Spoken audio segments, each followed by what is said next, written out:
Sedikit terlambat tadi karena unpredictable ya. Sudah disetting waktunya. Ada kondisi teknis di jalan gitu ya, macet, lewat Pesing, flyover, kemudian stuck di jadi macet di sana. Jadi hitung-hitung yang ngebut-ngebutan juga gitu ya. Tapi sambil ingat lu hamba Tuhan gitu. Tapi begitulah namanya di Jakarta. Istri saya bilang, kamu begitu sampai dari Ngabang sampai di sini tensi naik. Memang karena di Kalimantan Ngabang Landak itu kan gak ada lampu merah. Satu-satunya kabupaten yang tidak punya lampu merah adalah Kabupaten Landak. Gak ada, tanya Pak Pendeta ini. Gak ada, pokoknya terobos aja. Semua lempeng gitu ya. Sampai di sini stop. Jadi memang kita mesti hitung lampu merah ini berapa menit, berapa detik begitu. Sehingga kita bisa tiba eksak waktunya kita bisa ukur. Puji Tuhan. Jadi tadi little bit ya. Kurang lebih 3 menit lah begitu. Puji Tuhan. Mari kita membuka kitab suci dari Injil Yohanes pasal 18. Ini yang menjadi dasar bagi kita dalam seri 7 penyaliban kehinaan Kristus ya.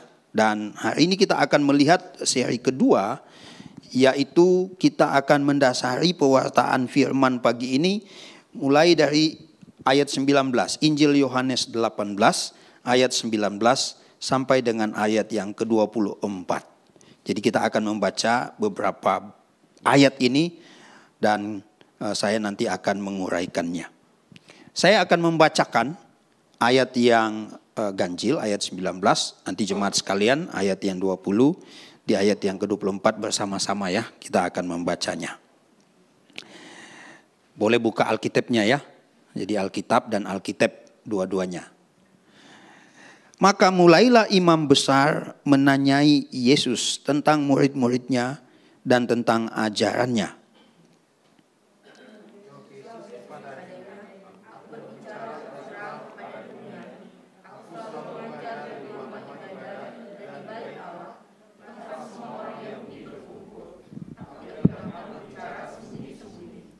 Mengapakah engkau menanyai aku?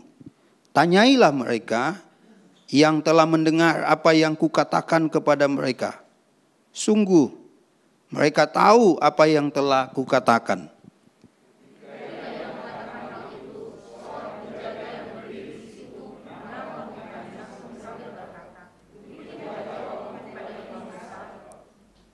Jawab Yesus kepadanya, jikalau kataku itu salah, tunjukkanlah salahnya.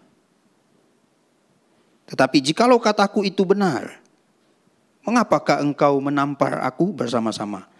Maka Hanas mengirim dia terbelenggu kepada Kayafas, imam besar itu.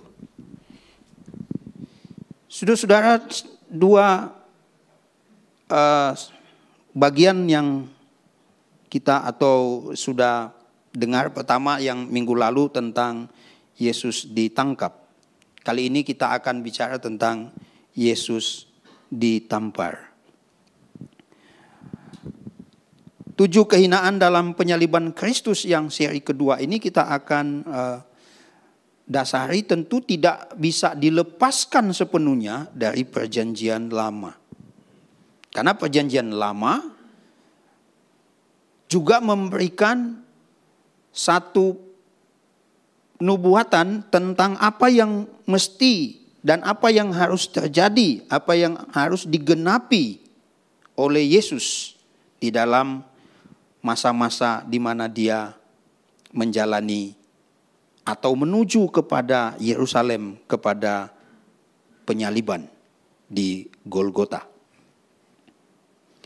Nubuat tentang Yesus banyak di dalam perjanjian lama dan disampaikan oleh nabi-nabi. Jadi kita bisa menemukan apa yang terjadi sebenarnya adalah bagian dari penggenapan semua yang sudah Allah sampaikan dalam perjanjian lama.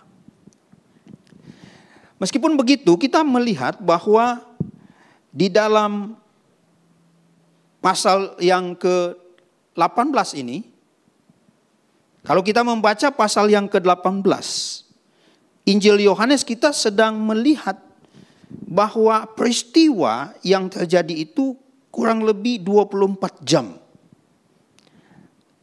Ada waktu kurang lebih 24 jam melukiskan semua peristiwa-peristiwa yang Yesus alami sampai kemudian ia disalib.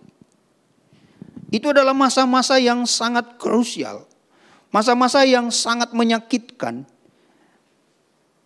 Bahkan sebenarnya ketika Yesus menuju Yerusalem untuk yang terakhir kalinya, pandangan Tuhan Yesus itu sedang menuju salib.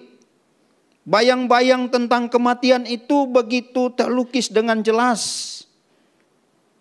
Sehingga ketika ia berada di dalam atau bersama-sama dengan murid-muridnya berada di Taman Getsemani, Yesus berkata, kalau boleh cawan ini berlalu. Karena memang terlihat dengan jelas. Tanpa ada satu selaput pun yang menghalangi semua peristiwa demi peristiwa itu bagi Yesus tampak dengan sangat jelas.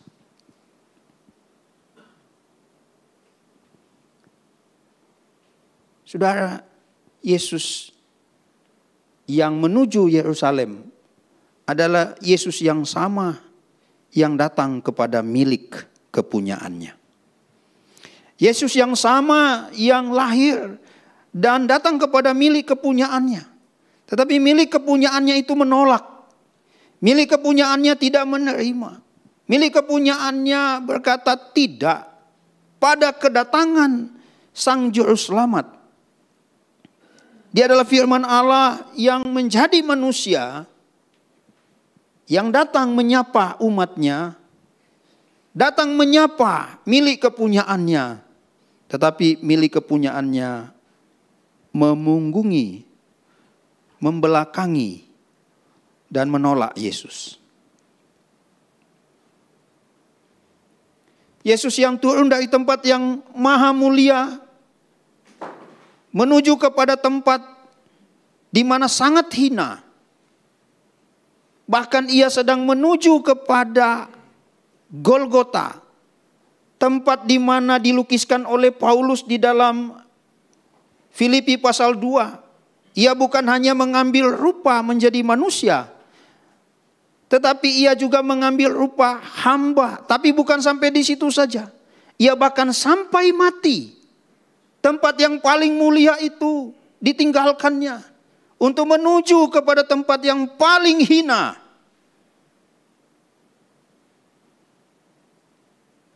Bahkan sampai mati, kata Paulus, mati di atas kayu salib. Kita bisa membayangkan apa yang sedang Tuhan Yesus jalani. Kita bisa lihat ya bagaimana jarum panjang itu bunyi. Kita bisa juga membayangkan bagaimana seperti jam pasir itu sedang menuju kepada at the end. Pada akhirnya Yesus harus mati. Minggu lalu sudah diuraikan dengan luar biasa. Yesus ditangkap. Memang di dalam Injil Yohanes pasal 18 tidak diceritakan bagaimana Yesus berdoa. Tetapi kemudian sudah sampai kepada satu peristiwa, Yesus ditangkap.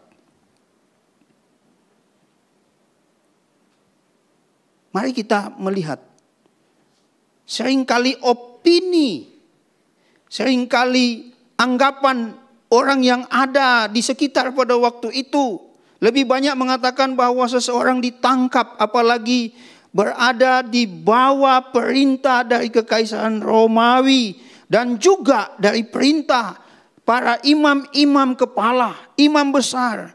Sistem keimamatan Lewi atau sistem keimamatan itu bait Allah yang punya otoritas, yang memerintahkan supaya Yesus ditangkap.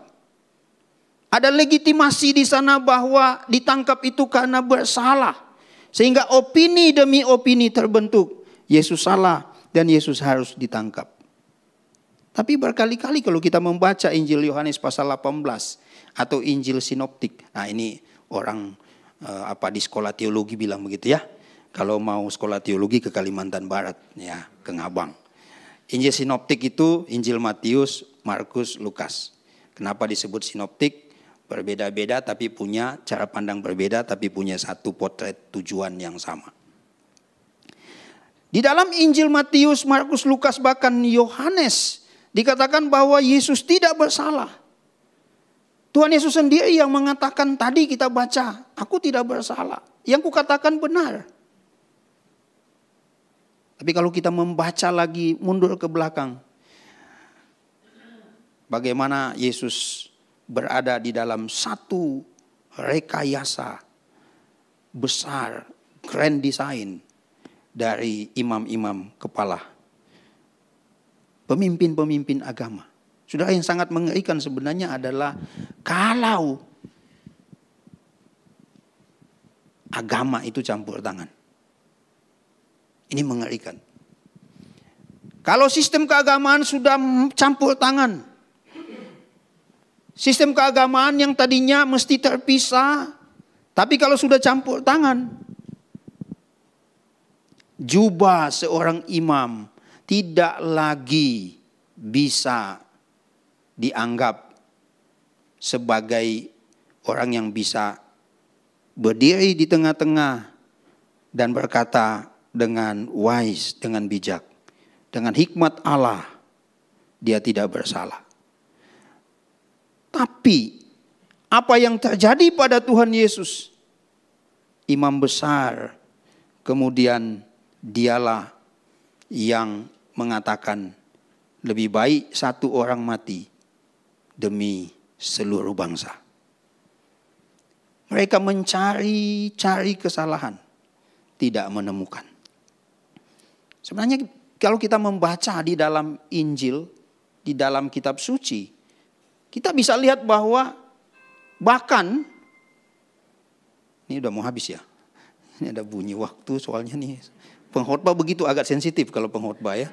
Kalau ada bunyi waktu itu dia langsung, ini ada tanda apa. Mungkin di silent ya. Jadi kalau kita melihat bahwa sebenarnya dicari-cari kesalahannya tetapi tidak ditemukan. Mau tidak mau mesti direncanakan untuk dipersalahkan.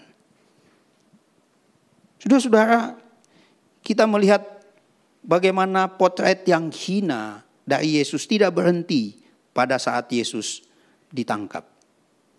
Satu langkah kemudian, satu langkah di depan, mulailah dibawa ke bait Allah.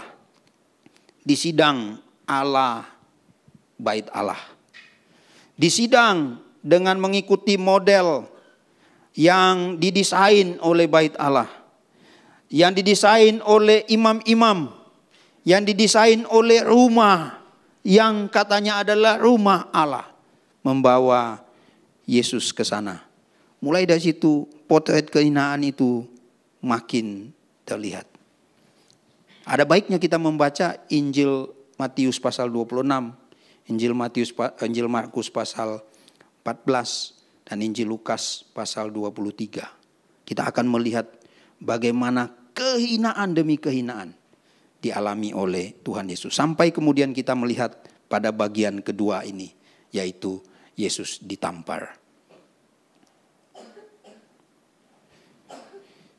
Saudara-saudara, mari kita melihat bagian ini. Bagaimana kemudian Yesus ditampar. Ini yang akan menjadi perhatian saya di dalam pewartaan firman pagi ini.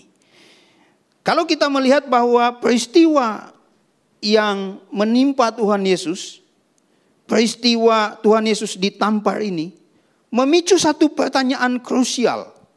Memicu satu pertanyaan yang penting yang harus kita refleksikan di dalam diri kita sebagai pengikut Kristus.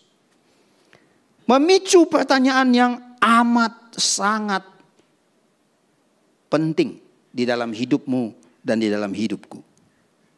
Pertanyaan yang sangat penting itu adalah pertanyaan Tuhan Yesus direct, to the point. kepada prajurit yang memukulnya. Dia berkata, "Mengapa engkau menampar aku? Mengapa engkau menampar aku?" Saya bisa membayangkan bagaimana tatapan Yesus tajam kepada si pemukul itu. Yesus tidak membuang muka sambil bertanya, "Mengapa engkau menampar aku?" Tetapi dia melihat dengan tajam. Ia menatap dengan penuh wibawa, "Mengapa engkau menampar aku?"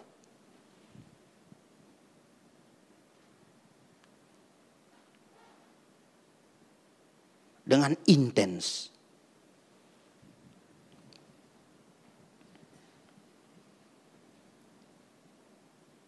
Pada waktu Yesus diejek, Yesus diolok, Yesus tidak berkata, "Mengapa engkau mengejek dan mengolok aku?" Tetapi pertanyaan yang sangat penting, ketika Yesus ditampar wajahnya, Yesus menatap dengan tajam. Perhatikan, pertanyaan ini tidak muncul di dalam Injil Matius, Injil Markus, dalam Injil Lukas. Pertanyaan ini muncul di dalam Injil Yohanes. "Why? Mengapa engkau begitu kurang ajar menampar aku? Mengapa tanganmu yang berlumuran dengan dosa itu berada di pipiku, di wajahku?" Ketika saya membaca itu sudah saya merenung. Tangankulah yang menampar itu. Tanganku. Kalau saya mungkin juga adalah seorang penjaga atau prajurit pada waktu itu, maka saya berkata, "Sayalah yang menampar engkau." Saya tidak akan berkata seperti Petrus, "Engkau juga salah satu kan muridnya." Bukan aku. Tapi pertanyaan itu mengena sekali kepadaku. Ya Tuhan, itulah tanganku yang aku tampar wajahmu.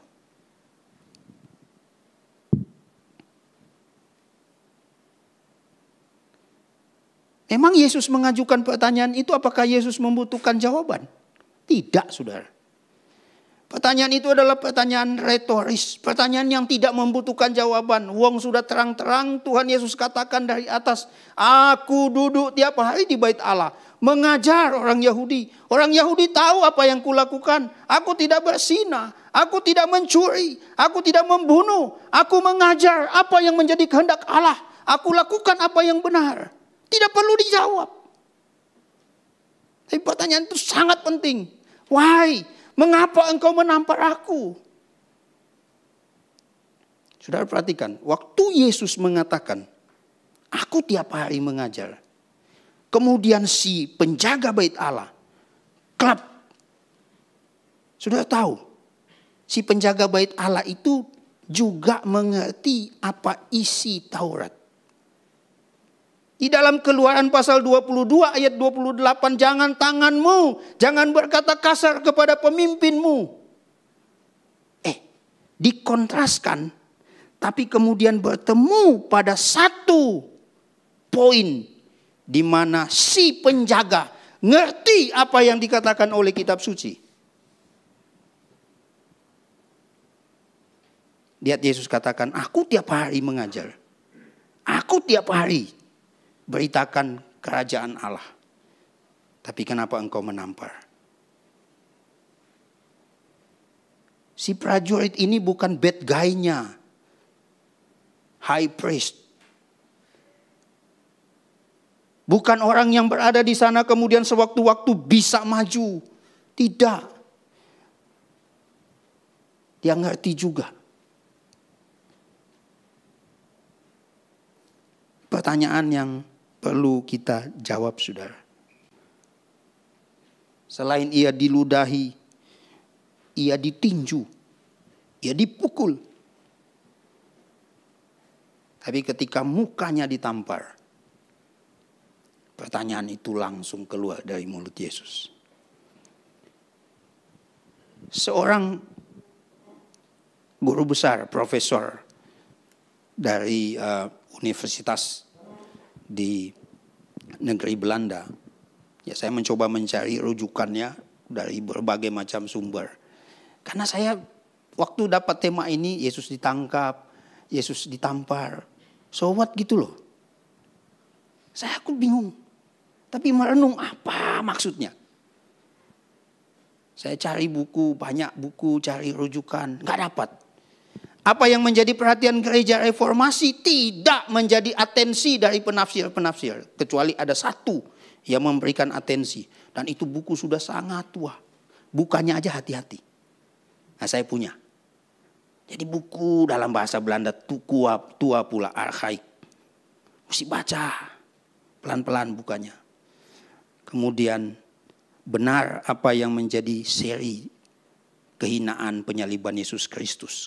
Kehinaan. Waktu ditampar di muka. Sebenarnya Yesus bertanya bukan karena sakit. Tetapi tamparan itu, tindakan menampar itu, itulah sesungguhnya kehinaan. Si penjaga ini adalah bad guy-nya, si high priest menampar. Tahukah dia bahwa yang ditampar juga adalah imam. Dia ditampar juga adalah imam besar yang kita bisa baca di dalam surat Ibrani. Dia adalah imam besar. Dia menampar juga. Tidak boleh tampar.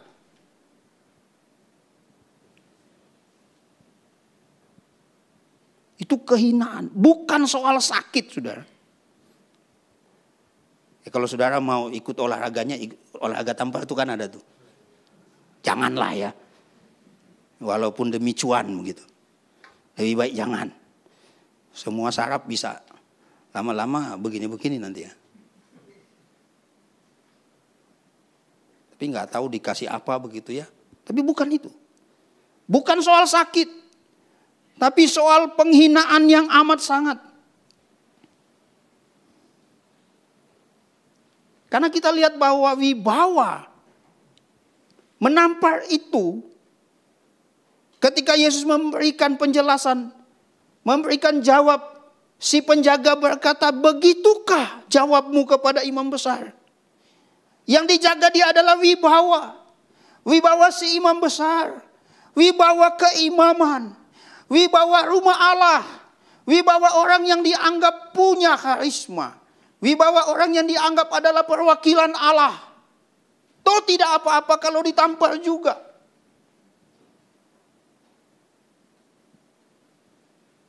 Yesus ditampar bukan menjaga wibawa imam besar. Karena si penjaga juga menampar imam besar itu. Imam besar yang membawa dirinya sedang menuju salib.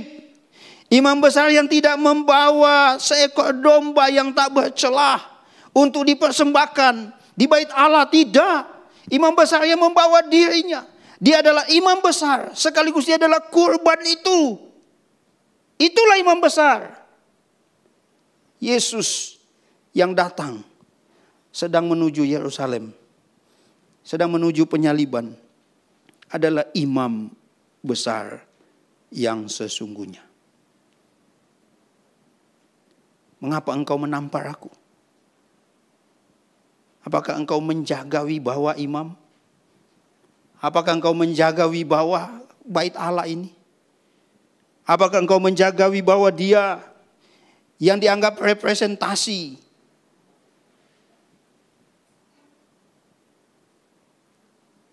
Saya berkata, Tuhan, itulah aku yang tanganku menampar mukamu. Aku orang berdosa. Engkau datang untukku. Engkau datang bagiku. Engkau datang bagi aku sebagai orang berdosa. Engkau datang bagiku karena engkau adalah Allah. Engkau adalah pemilik hidupku. Datang bagiku. Dia adalah imam besar. Wibawa yang dijaga bukanlah dengan menampar wajah.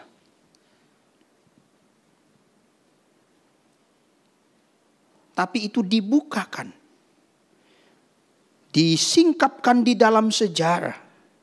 Dan saudara dan saya sekarang sedang menuju detik-detik kita akan masuk ke Jumat Agung. Mari kita merenungkan ini. Kita tidak usah melempar kesalahan kepada si penjaga itu.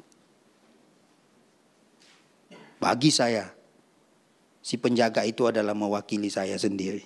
Tangankulah yang menampar dia. Itulah kehinaan. Kehinaan yang amat sangat.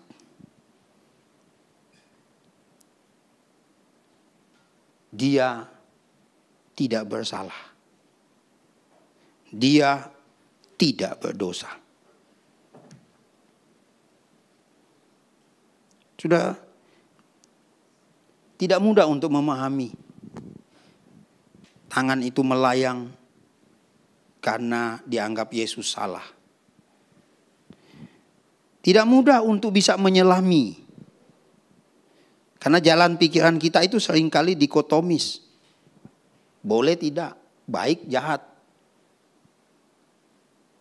Atau jahat tidak jahat. Benar tidak benar. Pikiran kita itu seringkali bukan cuma dikotomis, kausal juga. Kan kita bilang kalau ada semut nggak mungkin nggak ada gula. Seringkali kita berpikir dikotomis, berpikir kausal.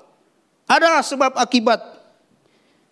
Sehingga kita membayangkan, ya Yesus ditampar karena Yesus bersalah.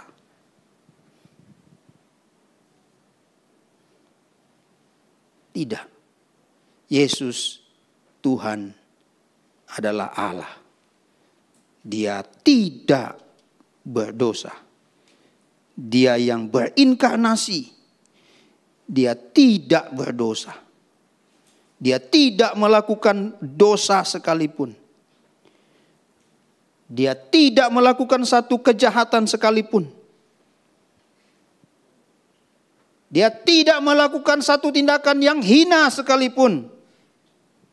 Dia tidak melakukan perbuatan-perbuatan yang mencela bait Allah sekalipun.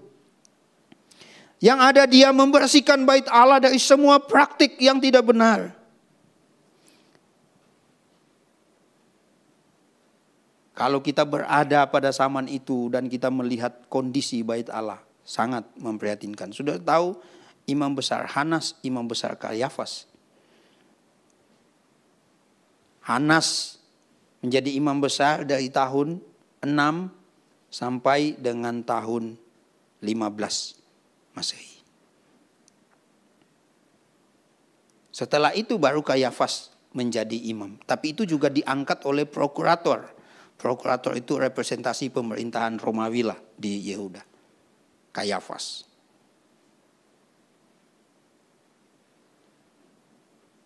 Sudah lihat betapa bait Allah itu sudah sangat jauh masuk kepentingan-kepentingan politik, kepentingan apa yang disebut dengan militer sudah masuk di situ.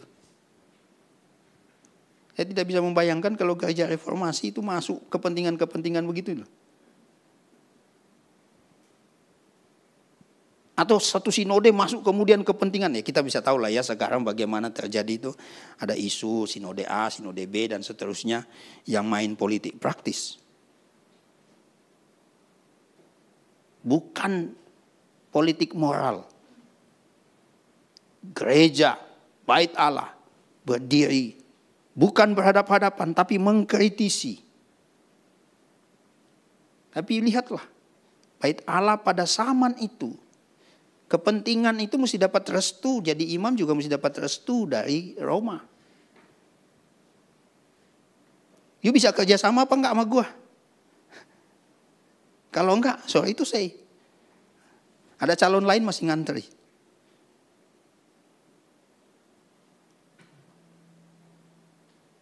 Kalau sudah masuk sedemikian rupa, mau jadi apa? Maka keputusan-keputusannya pun sangat politis. Keputusannya pun begitu mencederai kebenaran.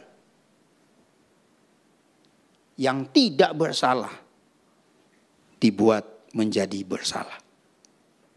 Diciptakan sedemikian rupa. Direkayasa sedemikian rupa. Disebarkan di propaganda sedemikian rupa.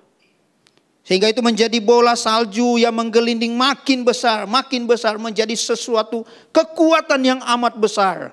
Yang kemudian kita lihat orang yang ikut Yesus, dengar Yesus mengajar. Ikut Yesus duduk mendengar Yesus berkhotbah. Ikut makan serta juga. Tetapi kemudian teriak, salibkan dia, salibkan dia, salibkan dia. Siapa yang engkau pilih? Mereka tidak memilih Yesus dibebaskan. Barabas.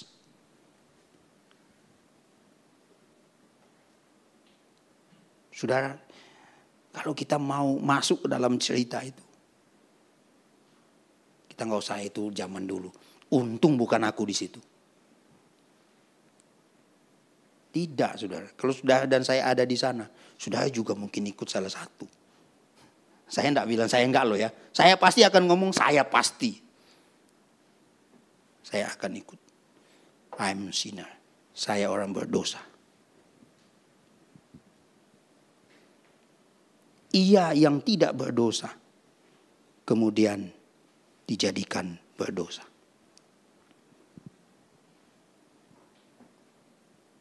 Ditampar bukan karena dia bersalah. Tidak.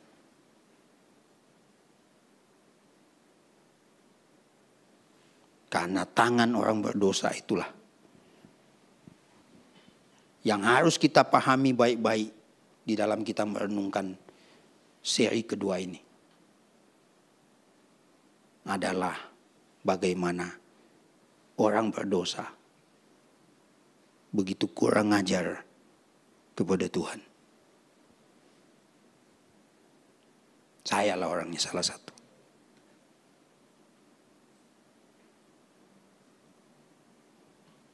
Tapi dia datang kepada milik kepunyaannya.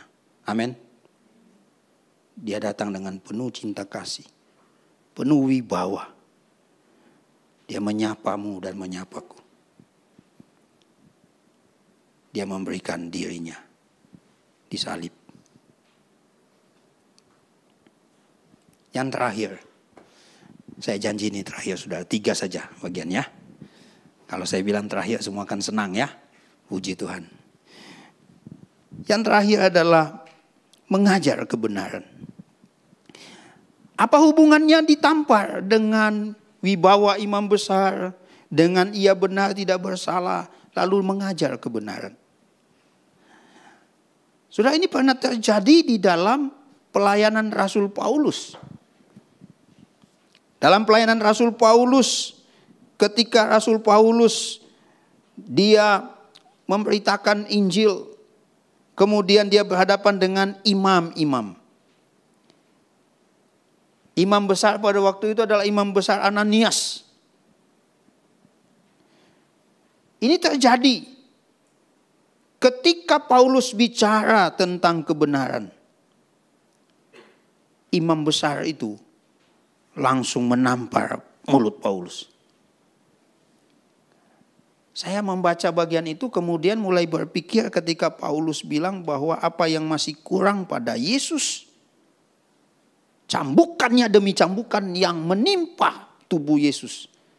Aku menggenapi satu yang masih kurang itu. Paulus ini seorang yang luar biasa dipakai Tuhan. Bukan hanya mulutnya yang mengajar, hatinya, tetapi tubuhnya juga menderita luar biasa. Maka Paulus berkata begitu. Aku menggenapi satu yang masih kurang pada Kristus. Tapi perhatikan baik-baik saudara. Tamparan ke wajah Tuhan Yesus merupakan gambaran dari upaya untuk memberangus firman Allah. Ini adalah upaya untuk menutup mulut supaya tidak boleh lagi mengajar. Mungkinkah ada kepentingan dari imam besar berkata bahwa engkau tidak layak mengajar di bait Allah, itu adalah tanggung jawab kami. Engkau mengambil tugas kami. Engkau tidak layak, tidak berhak untuk ada di sana untuk mengajar orang Yahudi. Itu adalah bagian kami. Memang saudara ada tugas pentingnya. Kalau dua tugas penting seorang imam, mempersembahkan kurban, tapi mengajar Taurat juga. Tapi tugas nabi itu satu, bernubuat, menegur orang berdosa, menegur Israel supaya kembali kepada Tuhan. Itu tugas nabi. Dia preach the word of God. Dia memberitakan firman Allah dari mulutnya. Seorang imam yang dipanggil menjadi nabi adalah Yehezkiel. Yehezkiel dipanggil dari keimamannya supaya memberitakan kesalahan dari bait Allah itu. Sudah tahu di dalam Yehezkiel pasal 34. Kita melihat bagaimana Yehezkiel pasal 34 menceritakan tentang imam yang memberikan kepada seseorang untuk mengganti dia, melayani. Jadi seenaknya dewe. Misalnya saya ketemu orang di jalan, tolong gantiin saya terlambat nih. Saya ketemu orang di jalan nih, pergi ke GRI gantikan saya. Nah di dalam Yehezkiel pasal 34 itu terjadi begitu. Mereka mengajar tetapi memberikan itu kepada orang yang tidak punya otoritas, yang tidak punya wibawa, yang tidak punya urapan dari Allah diberikan. Sehingga rusaklah pekerjaan Tuhan di bait Allah itu. Yesus Tuhan, dia mengajar di bait Allah. Dia bukan saja mengajar ada di bukit-bukit, ada di padang-padang, tetapi dia juga mengajar sampai ke bait Allah. Dia mengajar orang. Dan kemudian kalau kita membaca saudara, di dalam Injil Yohanes pasal 8. Kita membaca Injil Yohanes pasal 8, kita tahu bahwa bagian itu sangat penting. Dialog antara orang Israel, orang Yahudi, antara imam-imam yang berkata kami keturunan Abraham. Tapi Yesus bilang kalau engkau mengaku bahwa Abraham bapamu, mengapa engkau tidak mengenal aku? Karena kalau engkau berkata bahwa aku berasal dari keturunan Abraham, Abraham adalah bapa kami. Kenapa engkau membunuh aku? Kenapa engkau merencanakan membunuh aku? Bukankah aku yang mengatakan kebenaran itu? Perhatikan di dalam Injil Yohanes pasal 8. Bahkan Tuhan Yesus mengontraskan bahwa kalau engkau kenal aku, engkau kenal Abraham, engkau kenal Bapakku. Karena aku berkata tidak berdusta. Saudaraku, apa yang dilakukan oleh penjaga adalah mau memberangus, mau menghentikan Yesus yang mengajar. Dan itu berulang kembali ketika Paulus memberitakan Injil. Ananias mengulang kembali menampar wajah dan mulut Paulus. Tapi Paulus berkata begini, engkau menampar aku, tapi Allah akan menampar engkau. Sudah tahu siapa yang ditampar oleh Allah sampai mati? Herodes. Saudara, kalau Herodes begitu pongah, tapi kemudian ditampar oleh malaikat. Mati, saudara. Mari kita bersyukur kepada Tuhan. Kita merenungkan. Kehinaan itu adalah jalan yang mulia yang Yesus ambil. Kitalah orang yang berdosa. Yang juga mengambil bagian di dalam peristiwa itu. Bersyukurlah ia datang kepada kita dan mengambil kita menjadi miliknya. Amin.